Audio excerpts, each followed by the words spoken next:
Potter profile on Narcissa Malfoy. Narcissa was born in 1955 and is the youngest sister of Cygnus and Regulus Black. She has two older sisters, Bellatrix and Andromeda, who were all taught about the importance of blood purity and therefore grew up being prejudiced against Muggleborns. When her sister Andromeda married a Muggleborn wizard, Narcissa, like the rest of her family, disowned her. Narcissa attended Hogwarts in 1966 and was sorted into Slytherin House, following in her sister's footsteps. While she was at Hogwarts, she met her future husband, Lucius Malfoy. She married Lucius between 1972 and 1979. The Malfoy family had also the same pureblood beliefs as the Black family, but were also extremely wealthy. They lived a very lavish lifestyle at Malfoy Manor, which is located in the county of Wiltshire. Her husband Lucius introduced Narcissa to the Death Eaters, but she never became a Death Eater herself. Narcissa gave birth to a son. To continue the Black family tradition of naming her children after the stars and constellations, she named her son Draco after the Draco constellation. During the First Wizarding War, Narcissa's cousin, Regulus Black, was killed.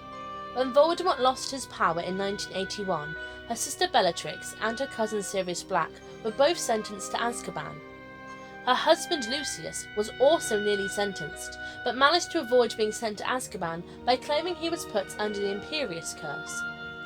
The Malfoy family remained high up in the Ministry of Magic and had a close relationship with the Minister for Magic, Cornelius Fudge. In private, the Malfoy family were devastated by the downfall of Voldemort, as they believed that the pureblood wizarding race would disappear without Voldemort's leadership. In 1991, Draco was old enough to start school. Originally, Lucius wanted Draco to attend the Durmstrang Institute, as they only admitted pureblood and half-blood students. However, Narcissa insisted Draco went to Hogwarts, as the Durmstrang Institute is located in Northern Europe, and Narcissa wanted Draco to be closer to home. Draco and Narcissa were very close. When Draco went to Hogwarts, Narcissa would send Draco sweets and cakes every day via owl post. The Malfoy family were invited to sit alongside the Minister for Magic, Cornelius Fudge, to watch the Quidditch World Cup in the Minister's luxury box. In 1996, her sister Bellatrix escaped from Azkaban alongside a few other Death Eaters. Her husband Lucius led the Death Eater group who had been given the task by Voldemort to retrieve the prophecy orb about Harry's and Voldemort's fate.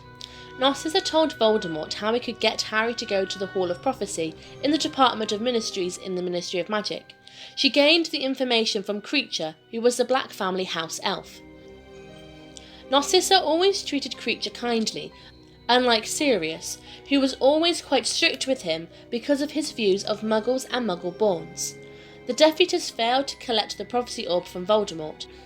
Voldemort blamed Lucius for this failure, as well as him being noticed by the Minister for Magic, and for his many Death Eaters being sent to Azkaban, which included Lucius.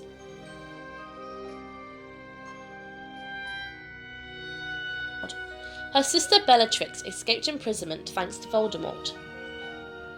Narcissa was devastated that Lucius had been sent to Azkaban, especially as Voldemort gave the Malfoy family a chance to redeem themselves by ordering Draco to kill Dumbledore at Hogwarts. Narcissa was completely distraught, as she knew if Draco did not kill Dumbledore that Voldemort would kill Draco, and she knew that Draco was no killer. Narcissa and Bellatrix went to visit Snape at his home in Spinner's End, as Narcissa wanted Snape to look after Draco at Hogwarts. Now, you came to ask me for help, Narcissa. Yes, Severus. I think you're the only one who can help me. I have nowhere else to turn. Lucius is in jail, and the Dark Lord has forbidden me to speak of it. He wishes none to know of the plan. It is very secret. But if he has forbidden it, you ought not to speak. The Dark Lord's word is law. There, even Snape says so. You were told not to talk. so hold your silence. Narcissa felt hopeless, as she believed that Draco was being sent on a suicide mission to teach Lucius a lesson because he'd already failed the Dark Lord twice. Snape agreed to make the unbreakable vow to help Draco, and, if Draco fails to kill Dumbledore, it would be Snape's job to execute Dumbledore himself. Before the school started, Narcissa went shopping for school supplies with Draco at Madame Malkin's robes for all occasions. While she was shopping, she had a heated argument with Harry, Ron and Hermione. Harry spoke of Lucius being imprisoned, which fueled her with rage, and coldly mentioned the death of Harry's godfather, Sirius. She quickly left Madame Malkin's with Draco, as she didn't want to shop there anymore, and went to Thriftwit and Tattings instead. While Draco was at Hogwarts, his attempts at killing Dumbledore were unsuccessful, which resulted in Snape killing Dumbledore, fulfilling his vow to Narcissa.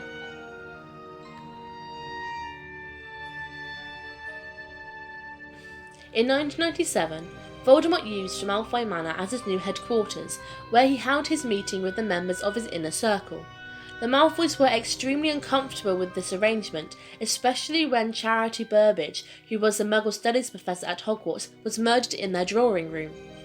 The family would not dare mention their discomfort, so instead claimed they were honoured to be the host for the Dark Lord. Even though the Malfoys had given up their home, Voldemort was still displeased with Lucius, and was delighted when he humiliated the Malfoy family by telling his Death Eaters that Narcissa's niece, Nymphadora Tonks, had just married Remus Lupin, who was a werewolf. The Snatchers caught Harry, Ron and Hermione, and were taken to Malfoy Manor, led by Greyback. Narcissa recognised Hermione from the incident in Madame Malkin's, but Harry's face had been deformed by a stinging hex cast by Hermione before they were captured, so she could not confirm it was definitely Harry Potter. Narcissa clashed with her sister Bellatrix over who had the authority in her home, especially as Bellatrix seemed to become more violent and angry as she believed the trio had stolen something from her vault.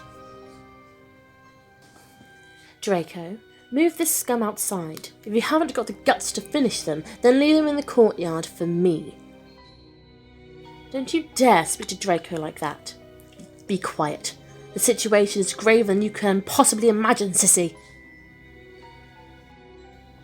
It was clear that Narcissa had lost control of her own home, as Bellatrix sent Ron and Harry to the cellar with the other prisoners, Dean Thomas, Griphook, Ollivander and Luna Lovegood, leaving Bellatrix alone with Hermione, where she brutally tortured her with the Cruciatus curse.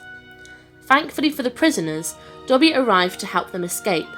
Dobby disapparated with Dean, Luna and Ollivander, while he left Harry and Ron to go and save Hermione. When Dobby returned, he unscrewed the chandelier that was directly on top of Bellatrix. Narcissa couldn't believe the disrespect Dobby had shown to his former masters. Dobby disapparated again with Harry, Ron and Hermione in Griphook.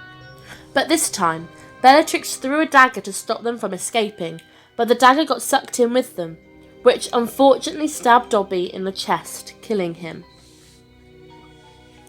When Voldemort found out the trio had escaped from Malfoy Manor, he severely punished the Malfoy family. Because Harry had disarmed Draco and kept it for himself, Narcissa gave Draco her own wand. When the trio had broken into Gringotts, Narcissa was one of the Death Eaters that accompanied him to interrogate the goblins. She witnessed Voldemort murdering all the goblins in a fit of anger because they allowed Harry to escape with one of his Horcruxes, as it was supposed to be impossible to break into Gringotts. In the Battle of Hogwarts, when Voldemort cast a killing curse at Harry in the Forbidden Forest, Voldemort sent Narcissa to check if Harry was truly dead. Seeing that Harry was still alive, Narcissa took this opportunity to ask if Draco was still alive. Unknown to Voldemort, Harry had saved Draco's life. Although it has not been confirmed, it is believed that Narcissa was very skilled at acclimancy, which is the ability to read minds as well as blocking it from others. This explains how she knew Harry had saved Draco's life, which made her decide to betray the Dark Lord and save Harry's. It would also explain how Voldemort could not tell she was lying to him. Is Draco alive? Is he in the castle?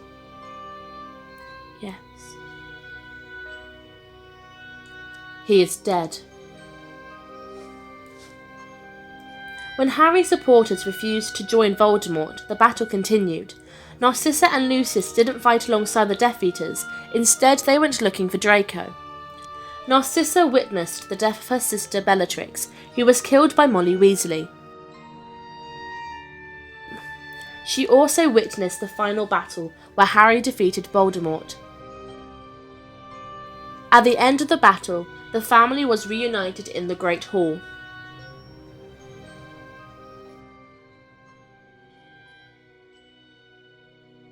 Because Narcissa had betrayed Voldemort and saved Harry's life, the Malfoy family were pardoned. A few years later, Narcissa became grandmother to Scorpius Malfoy, the son of Draco and Astoria.